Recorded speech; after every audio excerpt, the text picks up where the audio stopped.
Bienvenidos y bienvenidas a Ventana a Europa, el magazine de France 24, quincenal sobre el continente. Mi nombre es Marta Moya, hoy en reemplazo de mi compañera Laura Garzón. Y bueno, como me imagino que no necesitamos una bola de cristal para adivinar de lo que vamos a hablar hoy, sin más demora, vamos con los titulares. Las elecciones al Parlamento Europeo dejan un hemiciclo comunitario virado a la derecha, con la derecha clásica con una mayoría amplia, pero lejos de la absoluta. Una debacle de verdes y liberales y un ascenso sostenido, pero no clave, de las extremas derechas. Los ecos de las elecciones resonaron fuerte en Francia, con una victoria sin precedentes para la extremista Agrupación Nacional de Le Pen y con un descalabro para los liberales del presidente Macron, que llevaron a disolver la Asamblea Nacional y convocar elecciones anticipadas. Y por último, ¿qué implicaciones tiene la disolución de la Asamblea Nacional francesa? Es una figura constitucional extraña, pero utilizada a lo largo de la historia de la República. Repasamos cuándo y cómo los presidentes galos han echado mano de este recurso. Empecemos. Las elecciones al Parlamento Europeo celebradas entre el 6 y el 9 de junio arrojaron resultados particulares para la convivencia del bloque en Bruselas. Las extremas derechas avanzaron, pero el bloque europeísta consiguió resistir la embestida. Este es el titular principal. Por un lado, el Partido Popular Europeo continúa siendo la primera fuerza del hemiciclo, mejorando sus resultados respecto a 2019 y a lo que pronosticaban las encuestas. Los socialdemócratas, la segunda fuerza, sufrieron golpes nacionales en Alemania, con el peor resultado histórico para el canciller Olaf Scholz, y en España, donde los socialistas de Pedro Sánchez perdieron por 4 puntos frente al PP. Sin embargo, quizá los más damnificados fueron los liberales, con la contundente derrota del Partido Renacimiento de Emmanuel Macron en Francia, que dinamitó el legislativo nacional, y con la renuncia también del primer ministro belga Alexander De Croo. Por su parte, los verdes también cedieron una media de 20 escaños. Malos resultados para ellos en Alemania y Francia, pero con una sorpresiva victoria en Dinamarca. Si hablamos de la extrema derecha, la agrupación nacional de Marine Le Pen, enmarcada en la familia europea de identidad y democracia, arrasó en Francia. Y los ultras también ganaron en Austria y en Italia, con los hermanos de Italia de Giorgia Meloni, pertenecientes al grupo de conservadores y reformistas europeos. Fueron segunda fuerza en Polonia y en Alemania, con la alternativa para Alemania ahora en el grupo de los no inscritos. Sin embargo, los extremistas bajaron en los países nórdicos como Suecia o Finlandia. Desde Polonia, la quinta economía de la Unión Europea, los populares de Donald Tusk pusieron el freno a los extremistas de Ley y Justicia. Y en Hungría, malas noticias para el primer ministro Viktor Orbán, con un triunfo agridulce acompañado del peor resultado de su partido Fidesz en unos comicios europeos en 20 años y con un competidor, el partido Tisza, que sacó el 30% de los votos. Este es el panorama general, pero ahora centrémonos en Francia, donde se vivió el mayor terremoto electoral. Allí el partido de extrema derecha, de Agrupación Nacional, encabezado por el pupilo de Marine Le Pen, Jordan Bardella, sacó más del 31% de los votos, doblando al partido del presidente Emmanuel Macron, que no tardó en reaccionar. La misma noche de las elecciones, el mandatario salió a reconocer la derrota y llamó a elecciones legislativas anticipadas el 30 de junio y el 7 de julio, buscando dar un golpe de efecto y devolver la decisión a la ciudadanía con el objetivo de frenar a la extrema derecha. Escuchemos. Esta decisión es seria, dura, pero es sobre todo un acto de confianza en ustedes como ciudadanos, en la capacidad del pueblo francés de tomar la decisión más justa para ellos y para las generaciones futuras. Confianza en nuestra democracia, para que se pueda dar voz a los pueblos soberanos. Nada puede ser más republicano. Esto es mejor que cualquier acuerdo, cualquier solución precaria. Este es el momento de una clarificación muy necesaria. Por su parte, Marine Le Pen, ya en campaña electoral para construir una mayoría que obligue a Macron a nombrar a un primer ministro de su partido, dijo sentirse dispuesta y preparada para echar al macronismo del poder legislativo, como primer paso para relanzar su campaña presidencial de cara a las elecciones de 2027.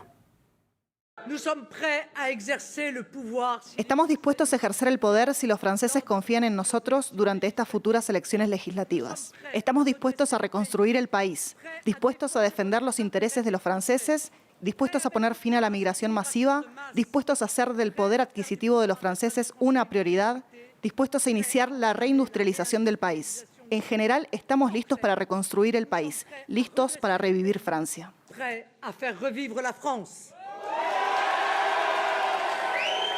Y bien, al pedir elecciones anticipadas y la disolución del Parlamento francés, Emmanuel Macron provocó conmociones en toda Francia. Si bien es una apuesta política extraña, no es la primera vez que se utiliza esta medida. En el siguiente informe analizamos las ocasiones en las que los presidentes hicieron uso de esta medida extraordinaria y cómo les resultó. Es extraño, pero se ha usado antes, para resolver crisis políticas o para buscar una ventaja. En Francia, la capacidad de disolver el Parlamento está escrita en la Constitución bajo el artículo 12. Sin embargo, esta es solo la sexta vez que se utiliza bajo la Quinta República. Las dos primeras veces fueron en la era de Charles de Gaulle.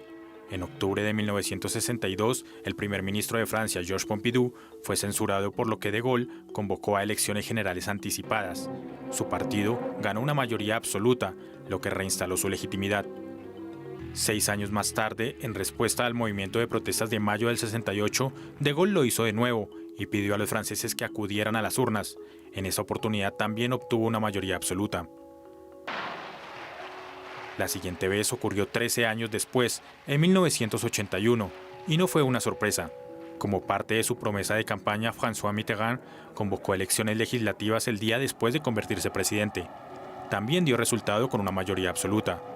Pero después de las elecciones de 1986, Mitterrand, que estaba en un acuerdo de cogobierno, tuvo que trabajar con un primer ministro de la derecha, Jacques Chirac.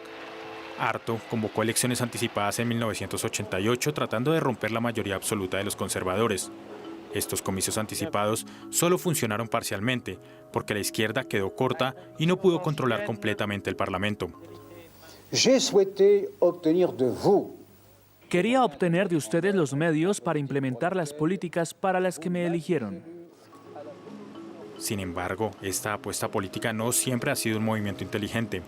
En abril de 1997, la búsqueda del entonces presidente Jacques Chirac de consolidar el apoyo resultó contraproducente. El socialista Lionel Jospin se convertiría en su primer ministro. Han pasado casi 3 décadas desde la última vez que se disolvió el Parlamento. El movimiento conlleva riesgos políticos y al adelantar las elecciones generales de 2027 en 3 años, cambia el ritmo de cuándo se vota en Francia, poniendo ahora las parlamentarias antes que las presidenciales. Bien, a la espera de lo que ocurra en Francia, tenemos que ver asimismo lo que va a pasar en Bruselas. Allí ahora empiezan las negociaciones para reconfigurar los grupos políticos antes de que dé inicio la legislatura el próximo 16 de julio en Estrasburgo. Para hablar de las claves de lo que viene, conectamos con nuestra corresponsal Esther Herrera, amplia conocedora de los entresijos bruselenses. Hola Esther, hablemos de Ursula von der Leyen, que aspira a la reelección como presidenta de la Comisión Europea. ¿Es viable para ella con estos resultados? Hola, técnicamente sí que es viable. Ursula von der Leyen necesita 361 votos a favor. Con su grupo, el del Partido Popular Europeo, que ha obtenido una mayoría bastante holgada junto con los liberales y junto con los socialistas, los números le salen. Pero como se suele decir aquí en Bruselas, el diablo está en los detalles, porque lo cierto es que dentro de su grupo ya tiene a gente que no la va a apoyar. Por ejemplo, los franceses y los eslovenos. Por otra parte, también socialistas y liberales saben que von der Leyen los quiere tantear y han empezado conversaciones, pero estos grupos han asegurado que tendrán que escuchar primero su programa y dejando claro que la van a apoyar, pero siempre y cuando no se apoye con la ultraderecha. Por otra parte, von der Leyen va a tener que negociar muy bien estos apoyos entre los grupos porque el voto es secreto, así que se tendrá que asegurar mucho en que habrá bastante disciplina de voto, o si no, se la puede jugar. Para que se hagan una idea, hace 5 años Ursula von der Leyen tan solo ganó por 9 votos de diferencia, así que va a sufrir un poco. Veremos qué es lo que va a ocurrir, pero antes de que el Parlamento Europeo apruebe su nominación, la próxima semana, el próximo lunes, los líderes de los países europeos, los jefes de Estado y de Gobierno, se reúnen de forma extraordinaria para hablar de la nominación de von der Leyen. El objetivo es que von der Leyen salga nominada por parte de los países europeos para que el Parlamento Europeo pueda dar su visto bueno. Veremos qué pasa, Esther. Hasta entonces, te quería preguntar, otro de los temas es el ascenso de la extrema derecha. Cuéntanos qué efectos prácticos va a tener en la legislatura entrante. Bueno, lo cierto es que a nivel práctico mucha gente se puede preguntar si la extrema derecha va a poder bloquear. Lo cierto es que no, los números no le salen. En el Parlamento Europeo se necesita una mayoría +1 para poder aprobar leyes. Y ahora mismo la extrema derecha no lo tiene, son 25% aproximadamente del total del Parlamento Europeo. Pero no ha ocurrido nunca que la extrema derecha sea tan fuerte, ni un Parlamento Europeo que esté tan derechizado. Así que el Partido Popular Europeo por primera vez se va a poder acercar tanto a su mayoría a la izquierda, socialistas y liberales, que es la coalición habitual, pero también a la derecha. ¿Qué es lo que puede ocurrir? Muy probablemente es que el Partido Popular Europeo, como ya ha dejado entrever, se acerque a la gran coalición habitual de liberales y socialistas en cuestiones que afecten a los tres grupos, sobre todo en cuestiones que afectan al funcionamiento de la Unión Europea, pero en cuestiones que se acerquen más a una agenda conservadora, por ejemplo, cuestiones como la agricultura, de la que se ha hablado tanto estos meses, la migración, la lucha contra el cambio climático, en que el Partido Popular Europeo se ha visto a favor de intentar ralentizar estas políticas del Pacto Verde. Esto puede hacer cambiar un poco las cosas. Y por último, Esther, quisiera que nos aterrizaras un poco cuán grande ha sido la derrota del eje franco-alemán en estas elecciones.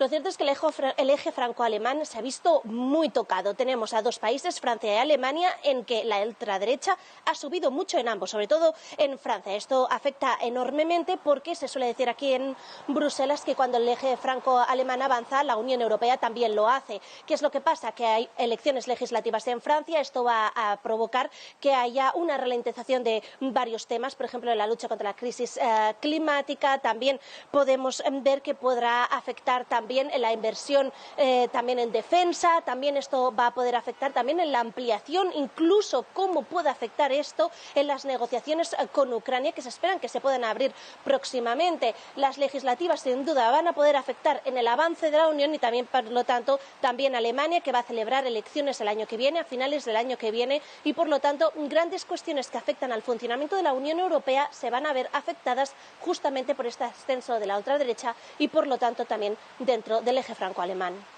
Bueno, Esther, muchas gracias por arrojarnos un poco de luz acerca de lo que pasa en Bruselas y lo que está por venir. Yo aprovecho y cierro ya esta ventana a Europa. Si quieren consultar otros contenidos relacionados, pueden hacerlo en France 24 y france24.com.